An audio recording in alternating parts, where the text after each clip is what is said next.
నిర్మల్ జిల్లా బైసా అల్లార్లను ఖండిస్తూ బోధన్ మండలంలో బీజేపీ నేతలు ఆందోళన చేపట్టారు.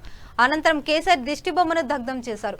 ఈ సందర్భంగా మండల అధ్యక్షులు పోటెట్టి మాట్లాడుతూ హిందువులపై యథేచ్ఛంగా దాడులు జరుగుతుంటే పోలీసులు పట్టించుకోవడం లేదని మండిపడ్డారు. హిందూ దేశంలో హిందువులకే రక్షణ లేదని ప్రభుత్వంపై మండిపడ్డారు. కేసీఆర్ హిందూ వ్యతిరేక పాలన మానుకోవాలని, లేదంటే భరీ మూల్యం చెల్లించుకోవాల్సి వస్తుందని హెచ్చరించారు.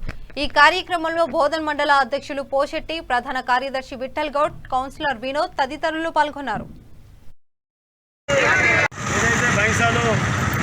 హిందువులపైన దాడి చేయడం జరిగింది. ఒక వర్గానికి చెందిన వారు అలాంటి వారిని పక్కన పెట్టేసి ఈ రాష్ట్ర ప్రభుత్వము ఓన్లీ హిందువులని టార్గెట్ చేస్తూ బీజేపీ కార్యకర్తల్ని, హిందూ బంధువులని అరెస్టు చేయడం సిగ్గుచేటు. ఈరోజు రాష్ట్ర ప్రభుత్వము ఎంఐఎం కొనసాగంలో పరిపాలిస్తున్నది. ఎంత విడ్డూరం అంటే మా ఎంపీ గారు బైసాలో దెబ్బలు తిన్న కార్యకర్తలు పరామర్శించడానికి వెళ్తూ ఉంటే అక్రమంగా రాత్రి అరెస్ట్ చేయడం జరిగినది. అంతేకాకుండా ఇక్కడ మా బోధన్ టౌన్లో మేడపాటి ప్రకాష్ రెడ్డి గారిని అరెస్ట్ చేయడం జరిగినది. ఈ రాష్ట్ర ప్రభుత్వము ఓన్లీ హిందువులకు వ్యతిరేకంగా పనిచేస్తుందా, ఒక మైనార్టీకి పనిచేస్తుందా అనేది స్పష్టత ఇవ్వాలి కేసీఆర్ గారు.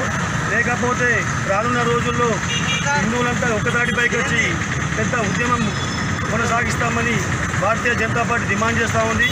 ఇప్పటికైనా అక్రమస్తులను వెంటనే నిలిపివేయాలని భారతీయ జనతా పార్టీ డిమాండ్ చేస్తూ ఉంది.